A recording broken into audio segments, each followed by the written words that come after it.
We're now going to look at the topic scientific notation. It is important to note that while a lot of books and a lot of people will talk about scientific notation, another way that people sometimes refer to this topic is standard form. Okay, so if you see the word standard form, it basically means the same thing as scientific notation. Now, the first thing we're going to look at is why do we need scientific notation? So here we have a very large number and a very small number.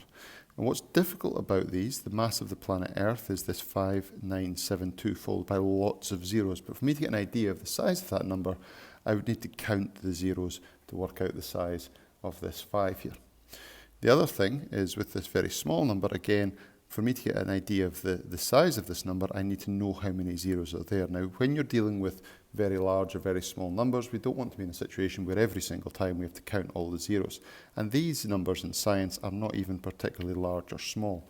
We could have numbers with hundreds or thousands of zeros after them. Now, what scientific notation will do, it will allow us to write these in a much, much shorter form.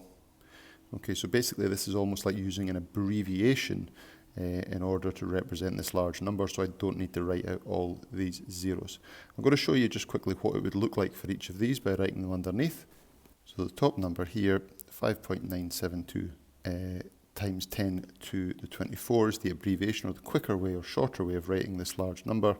And at the bottom here, shorter or quicker way of writing this number is 5 times 10 to the negative 8. Now, what's important about this is rather than having to count how many digits come after the 5 to get an idea of is it billions, trillions, quadrillions, whatever, I actually have this number here which I can look at and then hopefully I will know the size of that 5 or the value that 5 represents.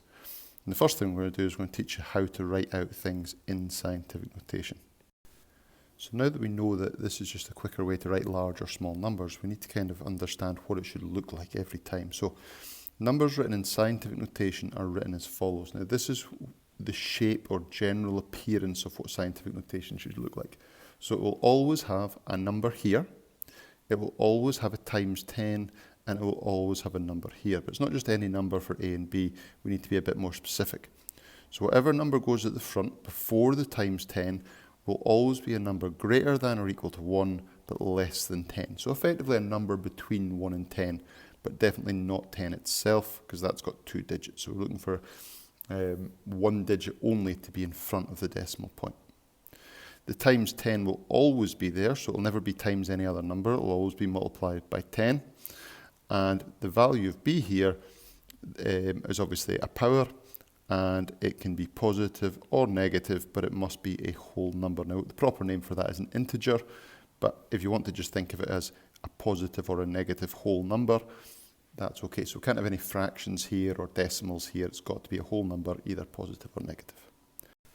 So I'm going to get you to pause the video in a minute and we're going to get you to do this small exercise here. So what I want you to do is I want you to write the numbers 1 to 8 down, and you're going to answer these questions with either just a tick or a cross. Now you're going to put a tick if you think it is in the correct form for scientific notation, and a cross if you think there's something wrong with the form, so it's not technically scientific notation. Now what you're looking for, remember, is the number at the front must always be greater than or equal to 1, but less than 10. It must always say times 10, and the number for the power must always be a positive or negative whole number. Okay, so if all of these 3 categories are met, then you would put a tick, and if they're not, you would put a cross. So I just want you to answer these 8 questions with either a tick or a cross. Does it meet all the categories? Is it in the correct form for scientific notation? So pause the video now, do the answers, and then press play when you're ready to go over them. Okay, so have a quick look here at each of these and we'll see if we can spot any issues at all. First question here, 4 times 10 to the 3. Well, that's a number between 1 and 10. The times 10 is there, and that is a positive whole number, so that's absolutely fine. Remember, positive or negative whole numbers are fine. So that's in standard form or scientific notation.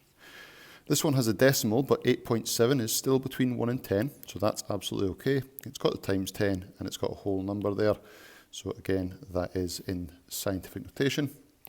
This question here, there's a bit of a problem with it. It's this bit at the front. That's 16. That is not a number between 1 and 10, so therefore this is not in scientific notation. So that would be incorrect. That's not scientific notation. For this one, that is a number between 1 and 10, this 8. But it says times 3 to the power of 4. Remember, it must always be times 10. So times 3 there is not okay. So that is wrong because of this times 3. This one here, 6.8 times 10 to the 4. Well, that's between 1 and 10. It's got its times 10 and it's got a positive whole number there. Remember, it can be positive or negative, but it must be a whole number. So that's fine. 1.82, that's between 1 and 10. Times 10 is there, and we've got a whole number here, an integer, so that's fine. Next one, 4.8 times 10 to the 0.5. So we have the 4.8 at the start, which is fine. That's between 1 and 10. We've got our times 10, but this part here, this 0.5 or negative 0.5, that's an issue because it's not a whole number. It's no problem that it's a negative. The problem is that it's not a whole number. It's a decimal 0.5 rather than a whole number like 5 or 6 or something like that. So that is not in scientific notation. And the last one, 6.2, that's between 1 and 10. It's got its times 10, and it's got a negative whole number. But that's absolutely fine. Remember, it could be positive or negative. So that is in scientific notation. We've just got to make sure it's a whole number here. So now we know what scientific notation should look like, then we need to be able to change numbers into scientific notation. So the first thing we're going to look at is being able to change large numbers into scientific notation. So these are these huge numbers here, like this, add this. Now, the process success criteria is shown down the side here, so we're going to follow these steps. And if we keep these steps in front of us as we're working through our exercises, we should be absolutely fine. So first question here, 329, and then it's got 9 zeros after that.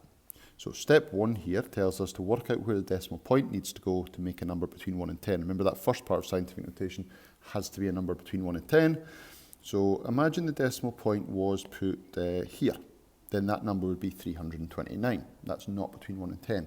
If I chose to put the point here, that would be 32.9, again, not between 1 and 10.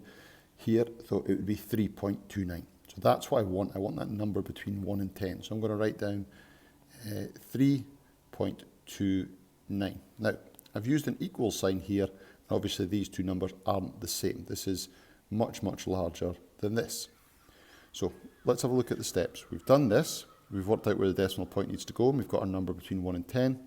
The next thing I need to do is, how do I make these two lines actually equal to each other? So every time I want to move this decimal point a space, I need to multiply by 10. So I'm going to put my times 10 in here, and I'm going to work out how many times I would need to multiply this by 10 to move the decimal point from where it is now back to where it was. Now, where it was at the end of that number. So we've put it in here, but it was there. So if I count from here, if I multiply by 10 once, it would move here. Multiply by 10 again, the decimal point would move here. How many times do I need to do that to get it back to where it should be?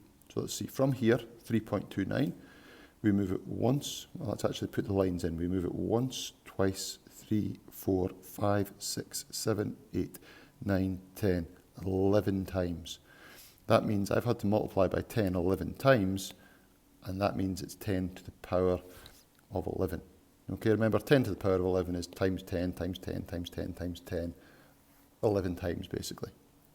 And that's our number in scientific notation. So we'll try another one here.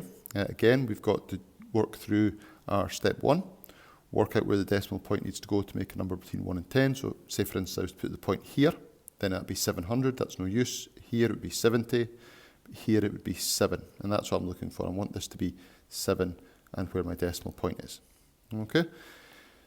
Again, we're going to say that these are equal, even though we know at the moment they are not equal, because we're going to make them equal by working out how would I change the 7 back into this 700,000. How many times would I need to multiply it by 10? So it's times 10. Well, that would only make it 70. 7 times 10 would only be 70, so that would only move the point from here to here. I need to move the point from where I've put it, which I've got it here at the moment in my question, back to where it was. Remember, if you can't see a decimal point in a number, it's there at the end. So I've put it after the 7. I need to multiply it by 10 once. Let's put the lines in. I need to move the decimal point once, twice, 3, 4, 5 times. Okay, so I need to multiply by 10 5 times. So that's 10 to the power of 5. And that then is in scientific notation. So we're going to finish up with you trying one yourself. I've left the success criteria up the side, so steps you're going to try and take. Pause the video, try the question and press play when you're ready to go over. Okay, so we'll now go over this question here. So let's start off by saying, well, first of all, let's put an equals sign in.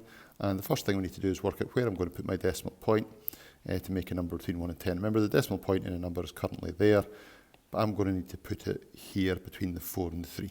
Again, if you think about it, if I put it there, that'd be 43.2. There would be 432. If I put the decimal point here, though, it's going to be 4.32, which is between 1 and 10, so 4.32. Now, I've put that these lines are equal. They're obviously not. So I need to work out what would I need to do to this number if I want to turn it back into this number. In other words, how many times would I need to multiply it by 10 to get the decimal point from where I've put it back to where it should be at the end of the number? So let's say, well, I've put the decimal point here.